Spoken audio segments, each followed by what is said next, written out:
ఓం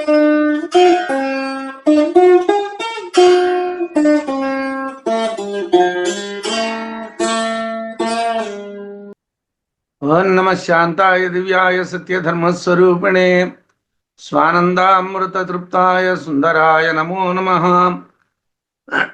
మనం మధు బ్రాహ్మణంలో నిన్న 13 శ్లోకాలు చెప్పుకున్నాం. ఇవాళ మిగతా విషయాన్ని చూద్దాం. ఇక్కడ చాలా లోతుగా, అంటే ప్రతి శబ్దాన్ని కూడా లోతుగా పరిశీలన చేస్తున్నారు విద్యారణ్యుల వారు.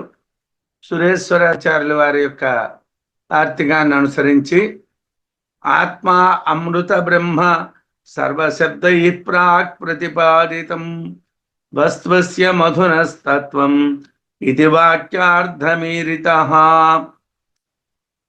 ఆత్మ అమృత బ్రహ్మ సర్వశబ్దై. ఆత్మ అనే శబ్దం చేత, అమృతం అనే శబ్దం చేత, బ్రహ్మ అనే శబ్దం చేత, సర్వశబ్దం చేత ప్రాక్ ప్రతిపాదితం. ఇంతకు ముందే మేము దీన్ని చెప్పాం. ప్రత్యేకంగా శబ్దాలైతే మారుతున్నాయి, కానీ విషయం అయితే మేము ఇంతకు ముందే చెప్పాం. ఇంతకు ముందే చెప్పబడినటువంటి ఆస్య ఈ వస్తువు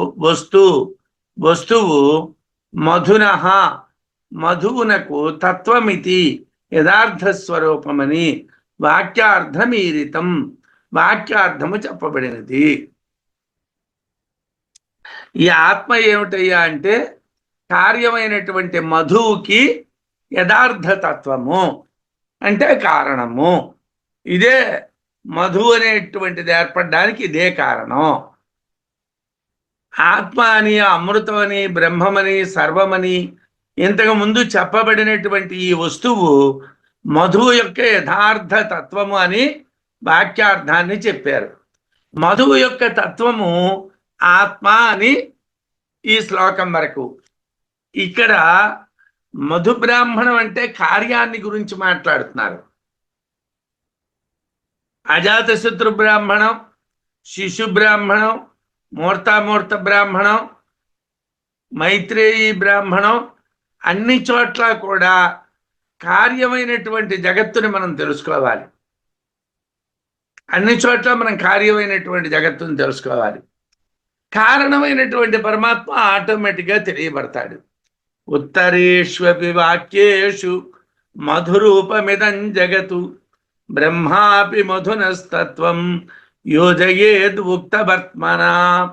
ఉత్తరేష్వపి చెప్పబోయే వాక్యముల యందు కూడా, ఉత్తరేషు వాక్యేష్వపి చెప్పబోయే వాక్యముల యందు కూడా, ఇదం జగత్ ఈ జగత్తు, బ్రహ్మాపి బ్రహ్మము కూడా, మధునః మధు యొక్క తత్వం వాస్తవ స్వరూపమని ఉక్తవర్త్మన చెప్పబడినటువంటి విధంగా యోజయేత్ తెలియవలయను. అంటే ఇది మధు యొక్క తత్వం. మధువు అంటే కార్యమైనటువంటి జగత్తు, కారణమైనటువంటి పరమాత్మ దాని యొక్క యథార్థమైనటువంటి తత్వం. ఆ తత్వాన్ని మీకు మేము చెప్తున్నాం. చెప్పబోయేటువంటి వాక్యాల్లో కూడా ఈ జగత్తు మధురూపమని, బ్రహ్మము కూడా మధువు యొక్క యథార్థ తత్వము అని తెలియాలి. చెప్పబోయే విధానంలో మధువునకు బ్రహ్మమే తత్వము అని తెలియాలి. మధువుకి బ్రహ్మమే తత్వం. సాధారణ విశేషాభ్యాం ధర్మో భోగప్రదో ద్విధా అధిదైవం తథా అధ్యాత్మం ఇత్యత్రాసౌ విభజ్యతే. సాధారణంగా మనకి మధు బ్రాహ్మణంలో సుమారు 13 విషయాలు చెప్పారు. దాంట్లో చాలా విషయాలను వ్యాఖ్యానం చేయలేదు. నేను చెప్పాను, ఒకదాన్ని వ్యాఖ్యానం చేసి అన్నింటినీ ఇలా తెలుసుకోండి అని చెప్పేశారు. ఉక్త వాక్యేషు చెప్పబడినటువంటి వాక్యార్థాన్ని బట్టి రాబోయేటువంటివి కూడా చెప్పుకోండి అనేశారు. ధర్మం దగ్గరికి వచ్చేసరికి అలా కాదు. ధర్మము, సత్యము, మానుషపు, ఆత్మ అనేటువంటి వాటిని ప్రత్యేకంగా వివరణ చేస్తున్నారు. వాటిని ఎందుకు ప్రత్యేకంగా వివరణ చేస్తున్నారు? సాధారణ విశేషాభ్యాం, సాధారణము విశేషము అను విభాగము వలన భాగప్రద, భాగాన్ని ప్రసాదించే ధర్మ, ధర్మము ద్విధ, రెండు విధములు. ధర్మం రెండు విధాలు. ఏమిటా రెండు విధాలు? సాధారణము విశేషము అని. అధిదైవతం, అధిదైవం అనే శబ్ద ధర్మము సామాన్య ధర్మము. అధిదైవం అనేటువంటి దాన్ని సామాన్య ధర్మము అంటారు. అధ్యాత్మాన్ని విశేష ధర్మము అంటారు. అధిదైవాన్ని సామాన్య ధర్మం అంటారు, అధ్యాత్మాన్ని విశేష ధర్మము అంటారు. తథా అదేవిధంగా అధ్యాత్మం ఇది, అధ్యాత్మం అనేది విశేష ధర్మం అని. అత్ర ఇచ్చట అసౌ ఈ ధర్మము విభజ్యతే, విభజించబడుతున్నది. ధర్మాన్ని రెండు ముక్కలు చేశారు. ఒక ముక్క అధిదైవం అని, ఒక ముక్క అధి ఆత్మమని. అధిదైవం అన్నటువంటిది సామాన్య ధర్మం అని, అధ్యాత్మం అన్నటువంటిది విశేష ధర్మం అని చెప్పారు. ఈ చెప్పడానికి ముందర మూలంలో పంచభూతాల్లో మధువుల్ని చెప్పారు. ఇమామాప సర్వేషాం భూతానాం మధు, అయం అగ్ని సర్వేషాం భూతానాం మధు, అయం వాయు సర్వేషాం భూతానాం మధు, అయం ఆకాశ సర్వేషాం భూతానాం మధు. ముందు పృథివీ చెప్పారు. ఇవి 4, మొత్తం 5 భూతాలు మధువే, కార్యమే. తర్వాత అయం ఆదిత్య సర్వేషాం భూతానాం మధు, సూర్యుడు. అందుగురించే పృథివీ దగ్గర తేజోమయము అంటే భాస్వాన్ అన్నటువంటి శబ్దానికి సూర్యుడు అని అర్థం చెప్పకూడదన్నాను. ఎందుకంటే వేరేగా సూర్యుడిని చెప్తున్నారు మూలంలో. అయం ఆదిత్య సర్వేషాం భూతానాం మధు, ఇమాదిశ సర్వేషాం భూతానాం మధు, అయం చంద్ర సర్వేషాం భూతానాం మధు, ఇయం విద్యుత్ సర్వేషాం భూతానాం మధు, అయం స్తనయిత్ను సర్వేషాం భూతానాం మధు అని జగత్ విషయాలన్నీ చెప్పారు. వీటి తరువాత ధర్మాన్ని, సత్యాన్ని, ఆత్మని ఏ విధంగా మధులని చెప్తున్నారో మనం చూడాలి. అయం ధర్మ సర్వేషాం భూతానాం మధు. ఈ ధర్మము రెండు విధాలుగా చెప్పారు. సామాన్య ధర్మం అని, విశేష ధర్మం అని. ఇది మధు. ధర్మం అంటే ఏమిటి? ఎస్తు అదృష్ట అపూర్వాఖ్యో ధర్మ సహ సామాన్య విశేషాత్మన అదృష్టేన రూపేణ కార్యమారభ్యతే అని భాష్యం. కంటికి కనిపించనటువంటి ధర్మం అపూర్వం. కర్మ చేయటానికి ముందు లేదు, కర్మతో పాటు పుట్టింది, కాలాంతరంలో మనకి ఫలితాన్ని ఇస్తుంది. కాబట్టి దీన్ని అపూర్వము అంటారు. ఇది అంతరంగ సంస్కారం. ఈ అపూర్వాన్ని అంతరంగ సంస్కారం అంటారు. ధర్మం సామాన్య రూపంగా పృథివీ జలాదులకి కర్త, విశేష రూపంగా దేహేంద్రియ మనస్సంఘాతానికి కర్త. ధర్మం సామాన్యంగా పృథివీ జలాదులకి కర్త అంటే ఆధ్యాత్మికంగా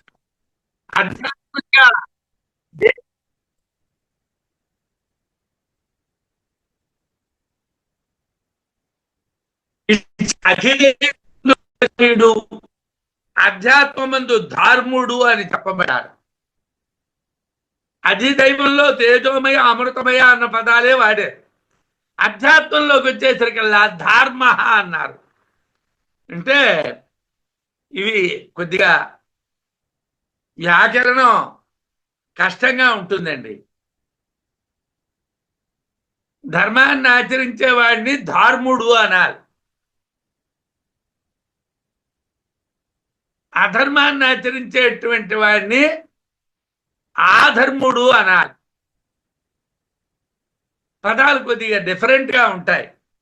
ఇక్కడ ధార్ముడు అంటారు అధ్యాత్మంలో ఉన్నవాడిని.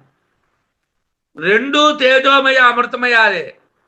అధిదైవమునందు తేజోమయత్వం కనిపిస్తుంది, అధ్యాత్మంలో కూడా తేజోమయ అమృతమయాలు ఉన్నప్పటికీ కూడా ఆ పురుషుణ్ణి ధర్ముడు, ధర్మమునందు ఉండేవాడు అంటారు. వాడిని ఏమిటంటారు? ధర్మంలో ఉండేవాడు అని పిలుస్తారు. సత్యమానుషయోరేవం విభాగం యోజయేద్విధా పృథివ్యాద్యా మానుషాంత విరాడంశా ఉదీరిత. సత్యమానుషయో ఏవం విభాగం యోజయేత్ ద్విధా. సత్యమానుషయో, సత్యము మానుషములందు ఏవం ఇదే విధముగా విభాగం, సామాన్య విశేష విభాగము ద్విధా రెండు విధములుగా యోజయేత్ చెయ్యాలి. రెండు విధాలుగా మనం విభాగం చేయాలి, భావించాలి. పృథివీ ఆద్యా, పృథివీ మొదలుగా, మానుషాంతా, మానుషము చివరగా కలిగినటువంటి మధువులు విరాడంశ ఉదీరిత, విరాట్ యొక్క అంశాలుగా చెప్పబడ్డాయి.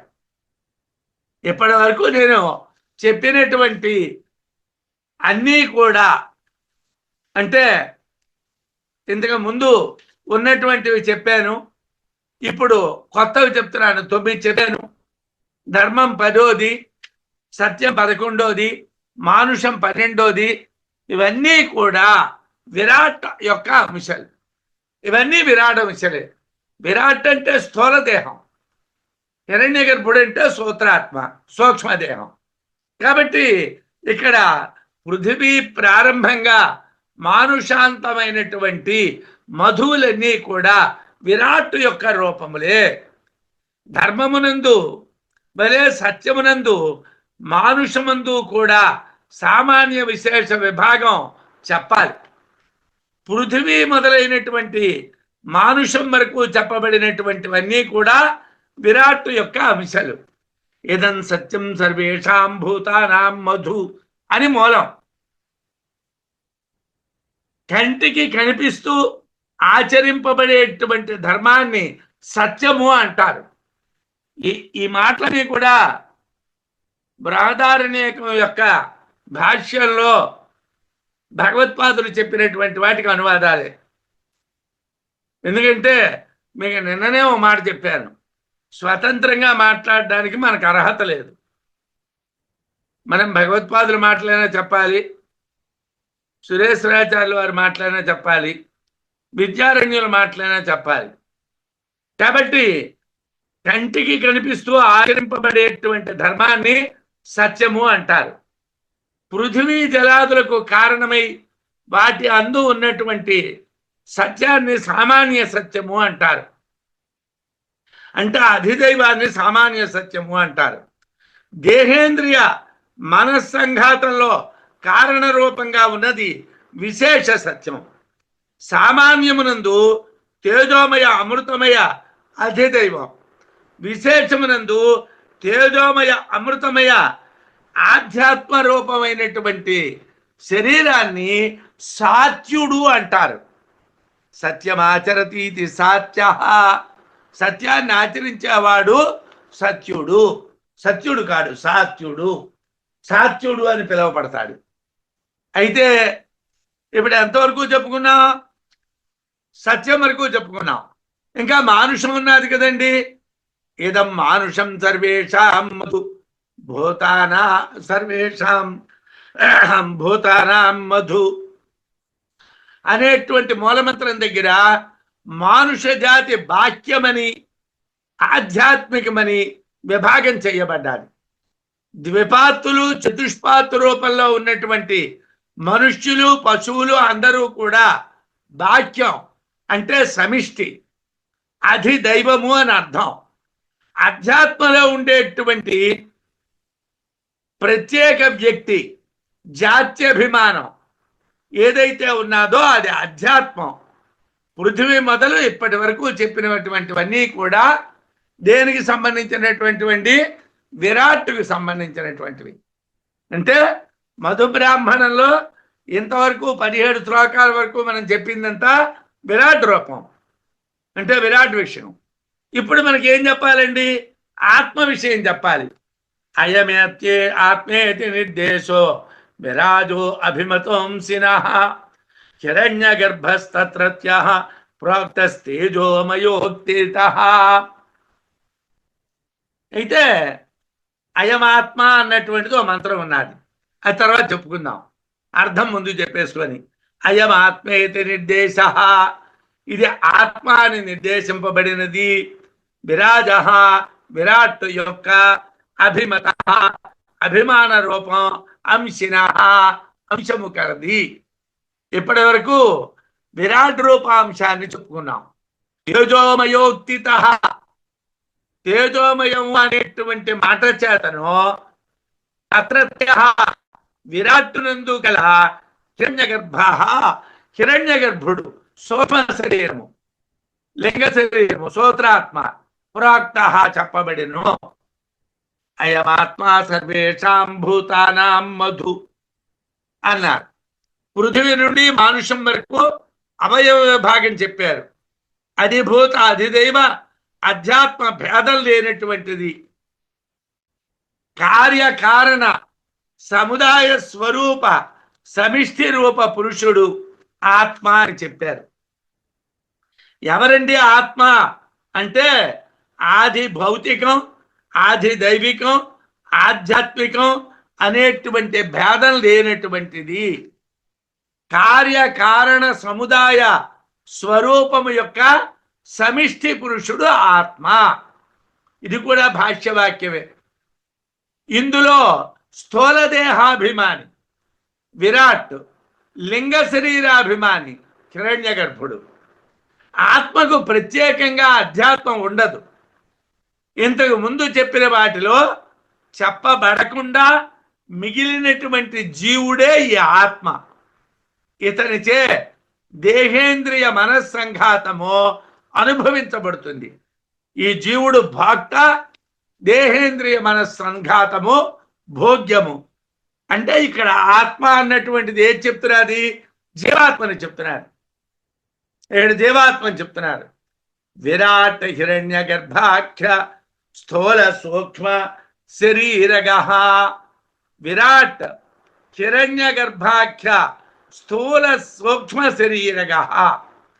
విరాట్ హిరణ్య గర్భుడు అనే పేరు కలిగినటువంటి స్థూల శరీరము, సూక్ష్మ శరీరముల యందు ఉన్నటువంటి, అంటే స్థూల దేహాభిమాని, సూక్ష్మ దేహాభిమాని అయినటువంటి పురుషుని యందు చిదాభాస, చిత్తు యొక్క ఆభాస అంటే జీవుడు.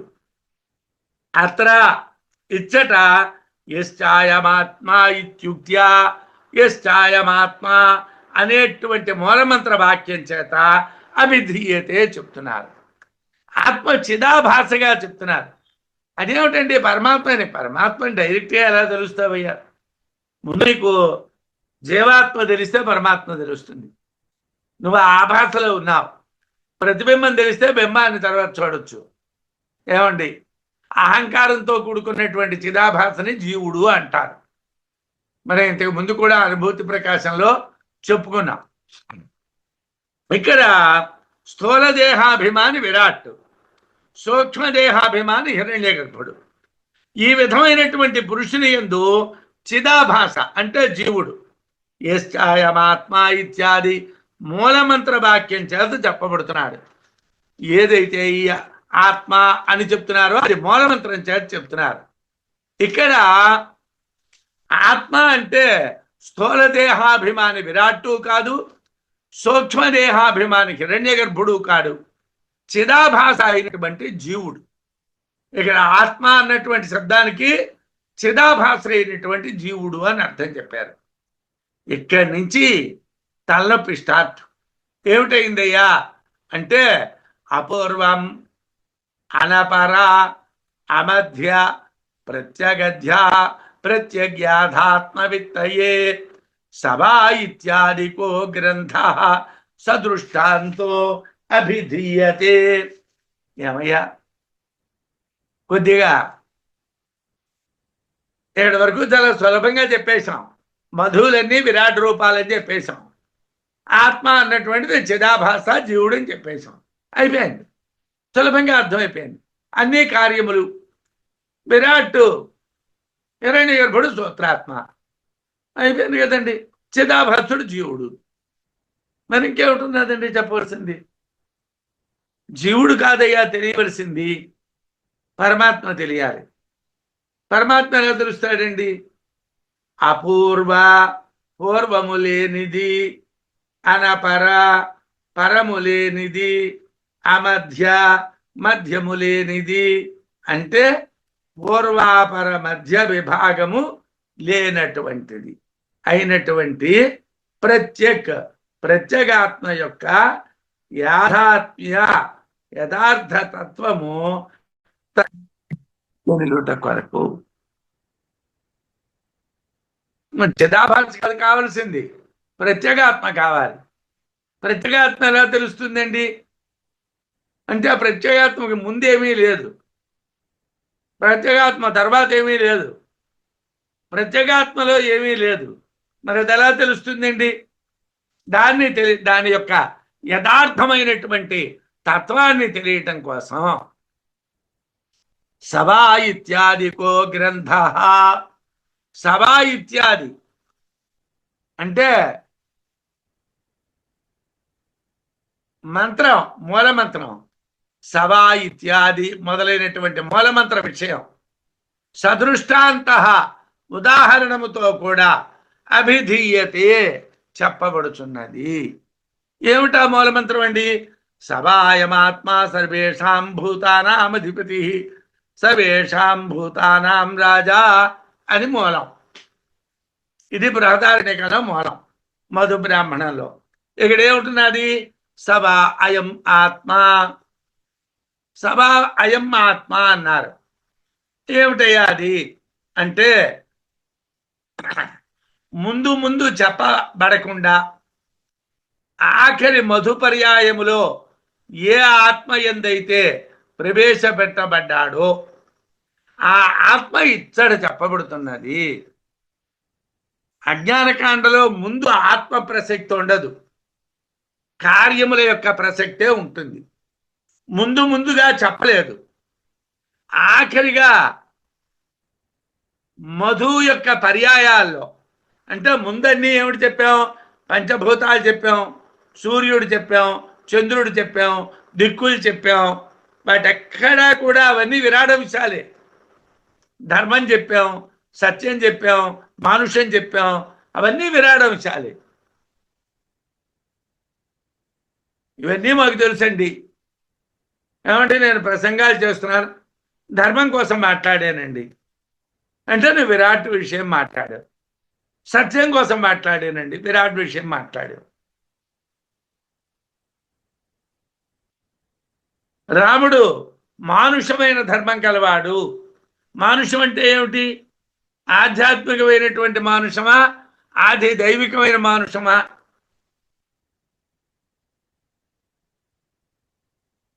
చాలా క్లిష్టంగా ఎప్పటి వరకు చెప్పిన వాటిలో ఎక్కడా కూడా ఈ ఆత్మ విషయం మేము మాట్లాడలేదు. ఇంతకు ముందు మాట్లాడినటువంటిది కూడా చిదాభాస కోసం మాట్లాడాం, ప్రత్యేగాత్మ కోసం మాట్లాడలేదు. ఇంతకు ముందు చెప్పినటువంటి పర్యాయాల్లో ఎక్కడా కూడా మేము చెప్పలేదు. ఆఖరి మధు పర్యాయంలో ఏమిటది? సభా అయమాత్మ సర్వేషాం భూతానాం అధిపతి సర్వేషాం భూతానాం రాజా అంటున్నాం. మధు అనలేదు. సభాయమాత్మ సర్వేషాం భూతానాం మధు అనలేదు. అధిపతి అన్నాం, సర్వేషాం భూతానాం రాజా అన్నాం. ఈ రెండు పదాలు వాడాం, మధు అన్న పదం వాడలేదు. మధు అంటే కార్యమైపోతుంది. మధు అంటే ఇది హిరణ్య గర్భాంశం జీవాంశం అయిపోతుంది. కాబట్టి ఆ రెండు పదాలు వాడలేదు. ఏ ఆత్మ ఎందైతే ప్రవేశపెట్టబడినాడో ఆ ఆత్మ ఇతడు చెప్పబడుతున్నది. కిల్య దృష్టాంతంతో ఐక్యం సాధింపబడ్డాది ఆత్మ. ఇంతకు ముందు మనం బ్రాహ్మణాల్లో చెప్పుకున్నాం. సైంధవ కిల్యాన్ని ఉదాహరణగా చెప్పుకొని ఆత్మ పరమాత్మలో లీనమవడాన్ని చెప్పుకున్నాం. అజ్ఞానంచే దేహేంద్రియ సంఘాతం అనే ఉపాధితో కూడినటువంటి జీవుడు బ్రహ్మజ్ఞానం చేత పరమార్థ తత్వ బ్రహ్మాత్మ యందు ఐక్యమైపోతాడు. అజ్ఞానం చేత దేహేంద్రియ సంఘాతం అనేటువంటి ఉపాధితో కూడినవాడు. మనం ఇవాళ లోపల ప్రత్యేగాత్మ ఉన్నా నేను రామసుబ్బారావుని, మనం సాధారణంగా ప్యాంప్లెట్లు వేస్తే ఆ ప్యాంప్లెట్లలో ఏదో మన పేరు బ్రహ్మశ్రీ రాళ్లపల్లి రామసుబ్బారావు గారి చేత, ఇంకా మీకు ముందు ముందు చెప్తాను, కొన్ని విచిత్రాలు మనం చేస్తూ ఉంటాం. అంటే మన ఉపాధితో కూడుకున్నటువంటి జీవుడు అజ్ఞానం చేత ఈ సంఘాతంలో ఉపాధితో కూడుకున్నటువంటి జీవుడిని చూస్తున్నాం. వీడు బ్రహ్మజ్ఞానం చేత పరమార్థతత్వం బ్రహ్మాత్మ యందు ఐక్యమైపోతే మరి పేరు లేదు, మరేం లేదు. ఆ ఆత్మయే బాహ్యము ఆభ్యంతరము లేనటువంటిది, పూర్ణము ఏకరసము అయిన బ్రహ్మాత్మ. ఉపాధిలో ఉన్నటువంటిది బ్రహ్మం కాదు. ఉపాధి యందు అభిమానం చచ్చిపోతేనే బ్రహ్మం. ఎన్నాళ్ళు మనం ప్రయత్నం చేసినా ఉపాధి మీద మనకున్నటువంటి అభిమానం చావకపోతే అలాగా. మన రామకృష్ణ పరమహంస గారి జీవిత చరిత్ర చదివితే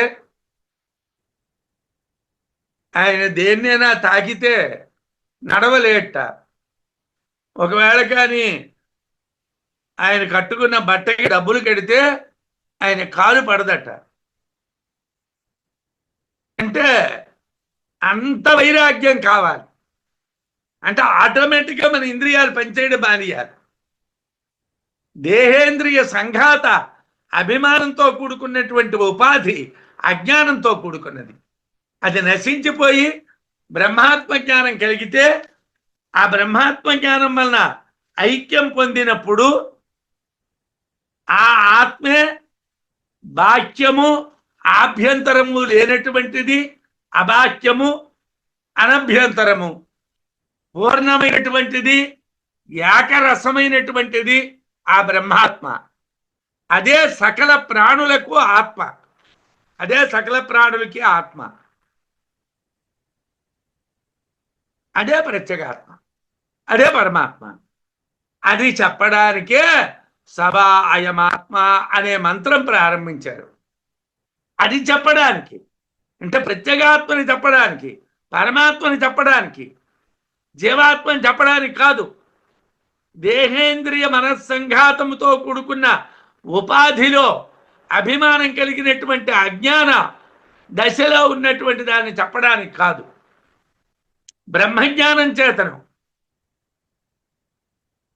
పూర్ణమైనటువంటి ఏకరసమైనటువంటి బాహ్యాభ్యంతరములు లేనటువంటి ఆత్మని చెప్పడం కోసం సభా అయమాత్మ అనే మంత్రం ప్రారంభించారు. ఆత్మకు పూర్వమందేది లేదు, ఆత్మ కంటే వేరుగా ఏది దాని దాటి లేదు. ఆత్మ ఏకరసం అవటం వల్ల దాని మధ్యలో ఏదీ లేదు. అటువంటి ప్రత్యేగాత్మ యథార్థతత్వం తెలియటానికి ఈ మంత్రాన్ని ప్రారంభించారు. దీనికి ఉదాహరణలు కూడా చెప్తున్నారు. ఏమిటండి? ననోక్తం మధునస్తత్వం అయమేవ స ఇత్యతః వచనాత్ బహుపర్యాయే భూయోప్యేతదృఢీకృతం. ఏవయ్యా, నువ్వు ఎన్నిసార్లు చెప్పినా ఇదే చెప్తావు కదా, ఆత్మ ఆత్మ ఆత్మ. వేదాంతులతో ఉన్న గొడవే ఇది. వేదాంతులు ఎప్పుడూ ఆత్మ గురించే మాట్లాడతారు. వాళ్ళ దగ్గర మాట్లాడడానికి మరేం ఉండదు. వాళ్ళకు ఉన్నది ఒక ఆత్మే. లౌకికులకి అక్కర్లేనటువంటి పదాలు చాలా ఉంటాయి. అయితే వాటి యొక్క లాభాలాభాల తర్వాత మాట్లాడుకుందాం. అయమేవ సహా, అది ఏ ఇది, ఇత్యతః అనే మంత్రముతో మధునః తత్వం, మధువు యొక్క తత్వము ఉక్తం నను చెప్పబడినది కదా. ఇంతకు ముందు మీరు అయమేవ సహా అనేటువంటి మంత్రంతో మధు యొక్క తత్వాన్ని చెప్పేశారు కదండి. అవునండి, చెప్పామండి. బహుపర్యాయై అనేక పర్యాయములు వచనాతో చెప్పబడుట వలన భూయ అపి మరలా మరలా కూడా ఏతదృఢీకృతం ఇది బాగా గట్టిపడ్డాలి. ఇన్నిసార్లు ఎందుకు చెప్పడం అండి? చెప్పిందే చెప్పడం ఎందుకండి అంటే మనకి ఎంత విన్నా మనం ఎంత గురువు గారి దగ్గర కూర్చుంటున్నాం, పాఠాలు వింటున్నాం, మళ్ళీ మనం పాము చుట్టాలు చుట్టుకున్నట్టుగా సంసారంలో చుట్టలు పెట్టేసుకుంటున్నాం. ఏమండి నాగబంధాలే మనవన్నీ, ఆ బంధాలు విడిపోవు. అయమేవ సహా అనేటువంటి వాక్యంతో మధువు యొక్క యథార్థ తత్వం చెప్పబడింది కదా. అంటే ప్రతిజ్ఞా వాక్యమును నిగమనం చెయ్యటానికి అనేక పర్యాయాలు అదే విషయం చెప్పి దృఢం చేశారు. ఒక వాక్యం ప్రతిజ్ఞ ఏమిటి? నీకు బ్రహ్మాన్ని చెప్తాను, ఇది ప్రతిజ్ఞ. ఇదే బ్రహ్మము ప్రతిజ్ఞ. దాన్ని నిగమనం చెయ్యాలి. అంటే మీకు నిన్న చెప్పాను, మేషారు లెక్కిచ్చేశారు. మనం పుస్తకం తిరిగేస్తే ఆన్సర్ కూడా ఉండొచ్చు. కానీ మాస్టర్కి లెక్క రాసి కిందన ఆన్సర్ వేసి ఇచ్చామనుకోండి, బెధవా ఎక్కడ కాపీ కొట్టేవరా అని అడుగుతారు. ఏమిటి చెయ్యాలి? లెక్క చెయ్యాలి. చేయడానికి మనకు తెలియదు. ఏ స్టెప్ తర్వాత ఏ స్టెప్ వస్తుందో మనకి తెలియదు. ఆ స్టెప్పులు చెప్పాలి. అది వేదాంతం. వేదాంతంలో ఉన్న కష్టం ఏమిటంటే అందరికీ ఆత్మ, పరమాత్మ, ప్రత్యేగాత్మ ఈ పదాలు అందరికీ తెలుసు. జీవాత్మ, హిరణ్య గర్భుడు, విరాట్టు ఈ పదాలు అందరికీ తెలుసు.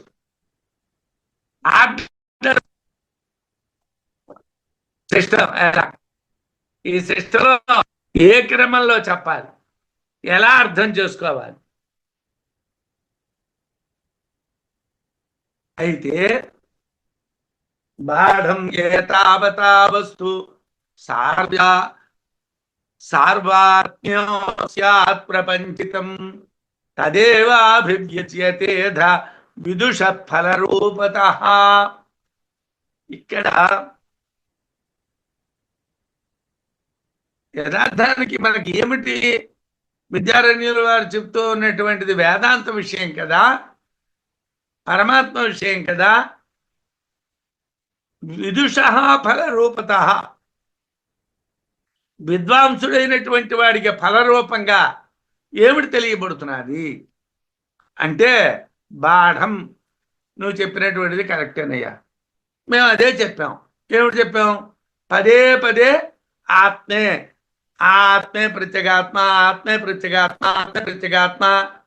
అది అపూర్వము, అది అనపరము, అది అమధ్యము, అది ఏకరసము, అది పూర్ణము అని పదే పదే చెప్పాం. అది బ్రహ్మజ్ఞానం వల్ల తెలుస్తుంది, అజ్ఞానం పోతే తెలుస్తుంది, దేహేంద్రియ సంఘాతాభిమానం పోవాలి, ఇవన్నీ చెప్పామయ్యా, ఇవన్నీ చెప్పాము. బాఢం ఆ విషయం పైన చెప్పేది అంగీకరింపదగినది, నిజమే.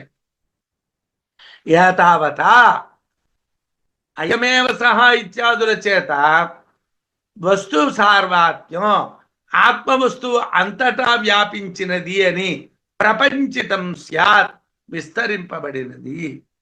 మరి వేరేగా ఎందుకు చెప్తున్నావంటే అయమేవ సహా అనేటువంటి మంత్రం చేతను ఆత్మవస్తువు అంతటా వ్యాపించినది అనేటువంటి విస్తారాన్ని చెప్పాం. అనంతరము తదేవా, అదియే విదుష విద్వాంసునికి ఫలరూపత, ఫలరూపముగా అభివ్యజ్యతే తెలియబడుచున్నది. ఏమండి, ఏదైతే సర్వాత్మభావం ఉన్నదో అదే విద్వాంసుడైనటువంటి వాడికి ఫలితం. అంటే ఇప్పుడు లోకంలో పండితులు అంటే మనం ఏమిటనుకుంటున్నాం? ఏదో బాగా ఒక గంట సేపు మాట్లాడినవాడు, దానికి ఏం కష్టపడక్కర్లేదు సార్. ఓ 4 శ్లోకాలు, 2 శ్లోకాలు, 3 శ్లోకాలు, వాటిని అట్టించిటి పీకి, ఇట్టించడు పీకి, ఇట్టించడు పీకి, అట్టించిడు పీకి, వాటికి అర్థం చెప్పి, భావం చెప్పి, తాత్పర్యం చెప్పి, ఇట్టించి చెప్పి, అట్టించి చెప్పి గంట అయిపోయింది. ఓహో, ఎంత బ్రహ్మాండంగా ఉపన్యాసం చెప్పారండి. ఏమిటి చెప్పాడు? ఏం చెప్పాడండి? ఏమీ చెప్పలేదు. ఓ 2 శ్లోకాలు పీకాడు, లాగాడు, తన్నాడు, కొట్టాడు. అది జ్ఞానం కాదు. దాన్ని జ్ఞానం అనరు. ఏమండి? మాటి మాటికి జగత్తు ఆత్మయే అని చెప్పుట వలన ఆత్మజ్ఞానం దృఢపడడం నిజమే. ఇందువలన ఆత్మ యొక్క సర్వాత్మ భావము విస్తరింపబడుతుంది. అదియే విద్వాంసుడికి ఫలానుభూతి ప్రదం. దానివల్లనే విద్వాంసుడికి ఫలం కలుగుతుంది. బ్రహ్మజ్ఞానముచే మానవులు సర్వము అవుతారు అని బృహదారణ్యకం 1వ అధ్యాయం బ్రహ్మ విద్యా బ్రాహ్మణం 9వ మంత్రంలో చెప్పారు. ఆ విధంగా తనను తాను ఆచార్య ఆగమముల ద్వారా తెలుసుకొని యుక్తులతో మననం చేసి సాక్షాత్తుగా మధు బ్రాహ్మణములో నిరూపించిన విధంగా బ్రహ్మజ్ఞాని బ్రహ్మ అవుతాడు. అయమేవ సహా. బ్రహ్మ విద్యా బ్రాహ్మణంలో ఎవడైతే బ్రహ్మజ్ఞానం చేత మానవులు సర్వం అంతా అవుతారు అన్నారు. అంటే బ్రహ్మజ్ఞానం కలిగితే అంతా మనమే అవుతాం. బాగానే ఉంది. అది అక్కడ ప్రారంభించారు. ఆచార్య ఆగమాల ద్వారా దాన్ని దృఢం చేసుకోవాలి. ఇప్పుడు ఏమిటండి? ప్రవచనాలు చెప్తున్నామండి అంటున్నాం. ప్రవచనం అన్న పదానికి మనకు అర్థం తెలియదు కదండి. ఎందుకంటే భారతంలో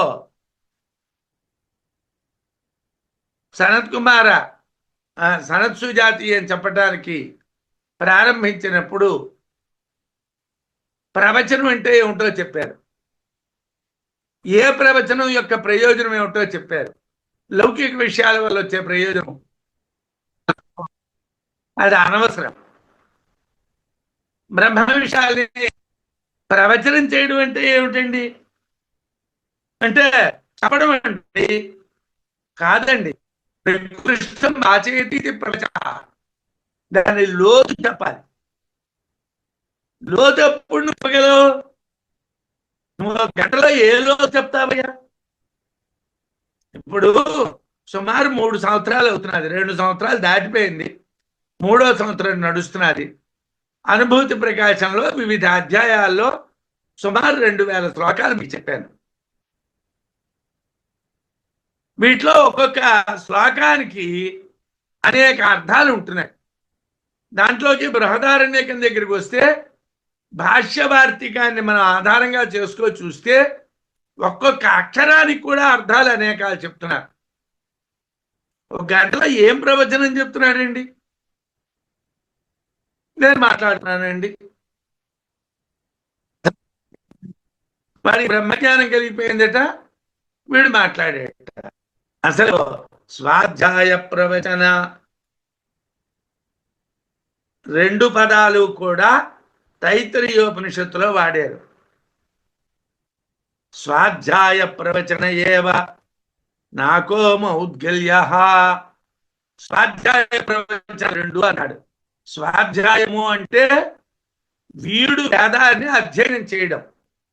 ప్రవచము అంటే వేదాన్ని ఆధారంగా చెప్పడం. మనం ప్రవచనం చెప్పడానికి వెళ్ళేటప్పుడు మనకి వేదం ఏమి తెలుసు? మనకి యజుర్వేదం తెలుసా, ఋగ్వేదం తెలుసా, సామవేదం తెలుసా, అథర్వ వేదం తెలుసా? ఇప్పుడు ఈ మధు బ్రాహ్మణం ఉందంటే ఇది అథర్వ వేదానికి సంబంధించినటువంటి విషయం. మనకేం తెలుసు? మనం దీని గురించి ఏమిటి చెప్తాం? ఆ వేదం తెలియాలి. అబ్బే మేము వేదం విషయాలు చెప్పడం లేదండి, రామాయణం గురించి మాట్లాడుతున్నామండి, భాగవతం గురించి మాట్లాడేవండి, భారతం గురించి మాట్లాడేవండి, పురాణాల కోసం మాట్లాడేవండి. ఇతిహాస పురాణాభ్యాం వేదం సముపబృంహతే. ఇది నా మాట కాదు, ప్రమాణం. ఏమిటి చెప్పాలి? ఇతిహాసం నువ్వు చెప్పినా, పురాణం నువ్వు చెప్పినా వేదం చెప్పాలి. నీకే ఆ వేదం తెలియకపోతే, ఆ వేదంలో ఉన్నటువంటి మంత్రాలు ఏమిటో నువ్వెప్పుడు వినకపోతే నువ్వు వేదం ఏం చెప్తావు? ప్రవచనం ఎలాగవుతుంది? ఇప్పుడు బిరుదులు ఇచ్చేస్తూ ఉంటారు. ఆయన ప్రవచన చక్రవర్తి, ఈయన ప్రవచన సార్వభౌముడు, ఆయన పౌరాణిక సార్వభౌముడు. ఆయన పురాణాన్ని వేదాంతానికి అన్వయం చేయగలడా? ఆయనకి ఆ సామర్థ్యం ఉందా? పురాణాలు చదువుకోవడం వేరు, వేదాంతం చదువుకోవడం వేరు. కర్మకాండ చదువుకోవడం వేరు, పూర్వమీమాంస వేరు, ఉత్తరమీమాంస వేరు, పురాణాలు వేరు. మూడు కలిపి చదివి నువ్వు అర్థం చెప్పగలవా? చెప్తున్నావా? నిన్ను నువ్వు ప్రశ్నించుకో. లేకపోతే మహాపాపం చేసిన వాళ్ళం అవుతాం మనం. ఎందుకోసం? ఒక్క విషయం ఆలోచించండి. ఒక బంగారం పని చేసేటువంటి వాడికి మనం బంగారం ఇచ్చాం. వాడు దాంట్లో గిర గిర ఏదో కొద్దిగా కలిపానండి అన్నాడు, రాగి. కానీ వాస్తవానికి వాడు ఎక్కువ రాగి కలిపాడు. వాడు ఆ పాపం చేతను అనేకమైనటువంటి నరకలోకాలు పొందుతాడు అని ధర్మశాస్త్రంలో అర్ధ ప్రకరణంలో చెప్తారు. అలాంటిది నువ్వు బ్రహ్మ విద్యా విషయమునందు లౌకికత్వాన్ని ఆరోపణం చేస్తే నువ్వు ఎన్ని నరకాలు పొందుతావో నిన్ను నువ్వు ప్రశ్నించుకో. ఇది నా గురించో లేకపోతే మన పూర్వులైనటువంటి ఆచార్యుల కోసమో కాదు. మనం చెప్పబోయే ముందర ప్రవచనం అంటే పరిపూర్ణంగా నీకు తెలిస్తే నువ్వు మాట్లాడాలి. ఏది తెలిస్తే, వేదం తెలిస్తే మాట్లాడాలి. నువ్వు వేదం తెలియకుండా ఎలా మాట్లాడుతున్నావు? అందుకోసం ఆచార్య ఆగమాల ద్వారా తెలుసుకొని యుక్తులతో మననం చేసి సాక్షాత్తుగా మధుబ్రాహ్మణంలో నిరూపించిన విధంగా బ్రహ్మజ్ఞాని అయి బ్రహ్మ అవుతాడు. ఇది విద్వాంసుడికి ఫలితం. విద్వాంసుడు చదువుకోవటానికి ఫలం ఏమిటంటే తాను బ్రహ్మజ్ఞాని అవడం, తాను బ్రహ్మాన్ని పొందడం. మరొకరికి చెప్పడం కోసం మనం చదువుకోవటం కాదు, మన కోసం మనం చదువుకోవాలి. అజ్ఞానం నశించుట సర్వాత్మ అయినప్పటికీ ఆత్మను మాత్రమే అనేటువంటి విజ్ఞానము నశించుట. రెండు నశించాలి. ఒకటి దేహేంద్రియ సంఘాత అభిమానం, అది అజ్ఞానం నశించాలి. నేను ఆత్మని మాత్రమే అనే విజ్ఞానం నశించాలి. రెండూ నశించి బ్రహ్మత్వము సర్వాత్మ భావం పొందాలి. అయితే సయేవ మధుతత్వాఖ్య ఆత్మాయం తత్వవిన్మతః ఆధిపత్యం చ రాజత్వం వైదుష్యం విదుషోధికం. సర్వేషాం భూతానాం అయం అధిపతి స రాజా అన్నాడు కదండి. అధిపతి రాజా అనేటువంటి శబ్దాలకి అర్థం చెప్తున్నారు.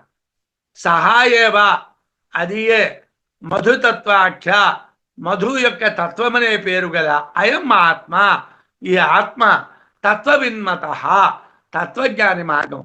తత్వజ్ఞానులు అంగీకరించేటువంటిది ఏమిటండి? ఆత్మే, అన్నింటికీ కూడా మూల ఆత్మే. విదుష, విద్వాంసునికి ఆధిపత్యం, అధిపతిత్వము, రాజత్వము, వైదుష్యము అధికం, మిక్కిలి విషయాలు. అంటే ఇది తెలియటం వలన వాడిని అధిపతి అనొచ్చును, రాజు అనొచ్చును, విద్వాంసుడు అనొచ్చును. ఎవరిని? ఆత్మని తెలిసిన వాడిని, బ్రహ్మజ్ఞానిని. అగస్త్యుడు, వశిష్ఠుడు, వాళ్ళు అధిపతులు, రాజులు.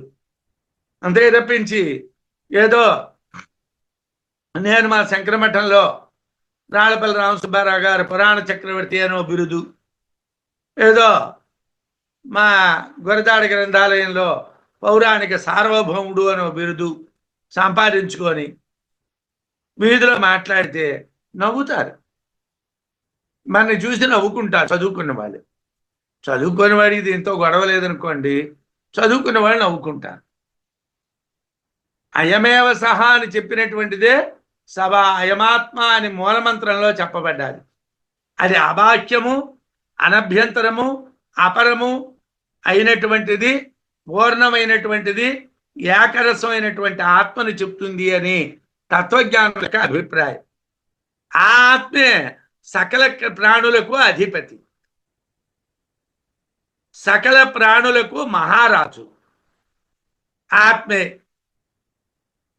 స్వతంత్ర సత్య వస్తువు, స్వతంత్రమైనటువంటి అధిపతి ఆత్మ. ఆత్మ స్వతంత్ర తత్వం, అది పరతంత్రం కాదు.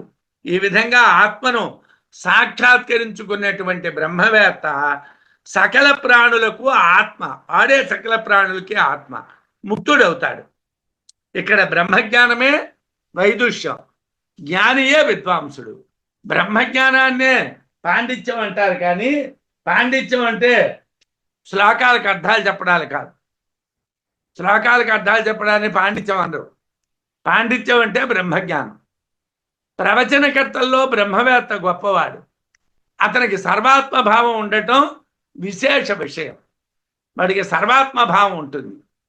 అత్రాధిపత్య సిద్ధేన స్వాతంత్ర్యమభిధీయతే స్వార్థ ప్రత్యక్ తదర్థత్వాత్ సహేతోర్జగదాత్మనః. ఇక్కడ ఒక అక్షరం కోసం ఈ శ్లోకం రాశారు. ఒక అక్షరం కోసం. అత్ర ఇచ్చట ఆధిపత్య శబ్దేన, అధిపతి అనేటువంటి శబ్దము చేత స్వాతంత్ర్యం, స్వతంత్రత అభిధీయతే చెప్పబడుతున్నాడు. ఆత్మ స్వతంత్రం అనడానికి అధిపతి అన్నారు. అధిపతి అంటే స్వతంత్రుడు. శంకరాచార్య వారి కోసం సర్వతంత్ర స్వతంత్ర అంటారు. అంటే వాళ్ళు దేన్నైనా నియమించగలరు. మనం స్వతంత్రులం కాం, మనం పరతంత్రులం. వాళ్ళు చెప్పిన మాటలు చిలక పలుకులు పలుకుతున్నాం. మనకు అధికారం లేదు, మన అధిపతులం కాదు. స్వాతంత్ర్యం అభిధీయతే, స్వతంత్రత చెప్పబడుతున్నది. స్వార్థ ప్రత్యేక తదర్థత్వాత్మనః. స్వార్థ స్వ ప్లస్ అర్థ. స్వతంత్రము అనే పదంలో స్వ అన్నటువంటి అక్షరం ఉంది. ఆ అక్షరానికి అర్థం చెబుతున్నారు సురేశ్వరాచార్య వారు. ఒక అద్భుతమైనటువంటి జ్ఞాని. భారతీయ సారంగాన్ని చదివితే, భారతీయం చదివితే బృహదారణ్య భారతీయం మన కళ్ళు తిరిగిపోతాయి. ఒక అక్షరానికి ఓ 10 శ్లోకాలు రాస్తారు. అంత వివరణ చెప్తారు ఆయన. స్వపద, స్వ అనేటువంటి పదానికి స్వ అర్థ. ఈ స్వతంత్ర శబ్దంలో స్వ అనేటువంటి పదానికి అర్థం ప్రత్యేగాత్మ. స్వ అంటే ప్రత్యేగాత్మ, స్వతంత్రము అంటే ప్రత్యక్తంత్రము. అంటే అంతా ప్రత్యేక అధీనంలో ఉంటుంది. ప్రత్యేగాత్మ యొక్క అధీనంలోనే అంతా ఉంటుంది. మన చేతిలో ఏం ఉండదు. మన ఫోటోలు తీయించుకున్నా, వీడియోలు చేయించుకున్నా, లోపల మన ఇంట్లో పెట్టుకున్నా, లేకపోతే ఎన్ని మొమెంటోలు ఉన్నా మన శరీరం ఉన్నంత. శరీరం పోయిన తర్వాత పీకి పారేస్తారు ఇంట్లో వాళ్ళు. ఇవి అస్వతంత్రాలు. స్వ అనేటువంటి పదానికి అర్థం, స్వ అనేటువంటి పదానికి అర్థం ప్రత్యేగాత్మ. తదర్థత్వాత్ ప్రత్యేగాత్మ అర్థము కలది ఆగుట వలన స్వశబ్దమే సహేతో కారణములతో కూడిన జగదాత్మన, జగత్తు యొక్క ఆత్మకి అర్థం. జగదాత్మన స్వశబ్ద అర్థం. ప్రత్యేగాత్మే జగదాత్మ, జగదాత్మే ప్రత్యేగాత్మ. ఆ స్వ అన్నటువంటి పదం చేత అంటే ఎంత లోతుగా ఆయన ఆలోచించారో చూడండి. అధిపతి అనే శబ్దం ఆత్మ ఇతరులకు శేషము కాదు, స్వతంత్రమైనది అని చెప్పడానికి. స్వతంత్రంలో స్వశబ్దము ప్రత్యేగాత్మని చెప్తుంది. కార్యకారణ రూప జగత్తు ఆత్మకు స్వశబ్దమే అని అర్థం. అంటే ప్రత్యేగాత్మే అని అర్థం. రాజత్వం రాజనాద్భాస్వతు అవిలుప్త ఆత్మదర్శనాత్ బ్రహ్మాస్మీతి పరిజ్ఞాన ధ్వస్తధ్వాంతత్వ కారణాత్. ఇది కూడా పూర్తిగా సురేశ్వరాచార్యుల వారి శ్లోకం. విద్యారణ్యుల వారు ఎంత గొప్పవారంటే సురేశ్వరాచార్యుల వారి శ్లోకాలని కొన్ని చోట్ల ఉన్నది ఉన్నట్టుగా తీసుకున్నారు. కొత్త శ్లోకాలు ఆయన రాయలేరు. అదే గొప్పతనం, మన పూర్వుల్ని మనం గౌరవించడం. అంతే తప్పించి నేనేదో పండితుడిని నేను చెప్తున్నాను, ఎవరు చెప్పింది వాళ్ళు చెప్పారు, మన అనువాచకులు మాత్రమే. రాజత్వము కొరకు కారణము అవిలుప్త ఆత్మదర్శనాత్, జ్ఞానము వలన అజ్ఞానము నశించుట వలన ఆటంకములు లేని ఆత్మస్వరూప సాక్షాత్కరణము వలన బ్రహ్మాస్మీతి పరిజ్ఞానము పొందడం. అంటే అవిలుప్త ఆత్మ దర్శనం అంటే లోపించినటువంటి ఆత్మని దర్శించడం. బ్రహ్మాస్మీతి పరిజ్ఞాన ధ్వాంతత్వ కారణాత్, నేను బ్రహ్మాన్ని అగుచున్నాను అనేటువంటి జ్ఞానం వలన నశించినటువంటి అజ్ఞానం కలగడం. రాజనాత్, ఆత్మజ్ఞానము ప్రకాశించటం వలన రాజత్వం చెప్పారు. ఇది రాజత్వం. అంతే తప్పించి రామసుబ్బారావు గారికి ఏదో పురాణ చక్రవర్తి లేకపోతే పౌరాణిక సార్వభౌముడు అంటే కుదరదు. ఆ రాజత్వం అనేది రావాలంటే అవిలుప్త ఆత్మదర్శనాత్, ఆత్మని లోపించకుండా దర్శించగలగాలి. అలాగే బ్రహ్మాస్మీతి అనేటువంటి జ్ఞానాన్ని పొందగలగాలి. అప్పుడే రాజత్వం. బ్రహ్మజ్ఞానికి లోపం లేని ఆత్మదర్శనం ఉంటుంది. నేనే బ్రహ్మాన్ని అనే జ్ఞానం వలన అజ్ఞాన అనే చీకట్లు నశిస్తాయి.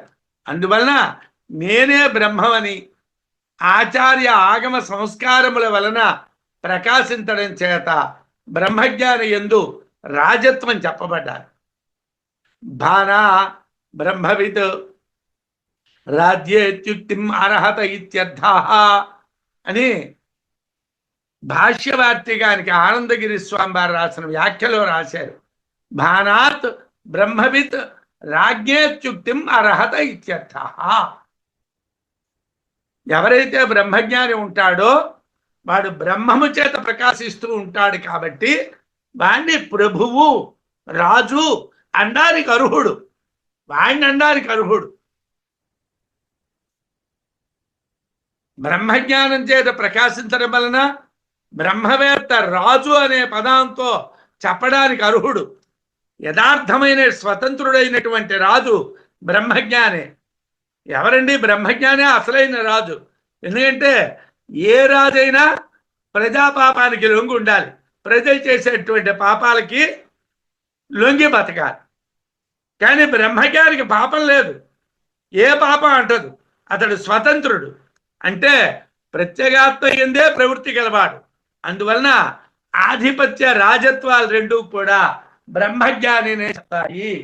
ఆధిపత్యం చెప్పాలన్నా రాజత్వం చెప్పాలన్నా బ్రహ్మజ్ఞానినే చెప్పాలి తప్పిస్తే ఇతరులకి ఆ రెండు శబ్దాలు వాడకూడదు అని మనకి సవాయమాత్మ అనేటువంటి మంత్రంలో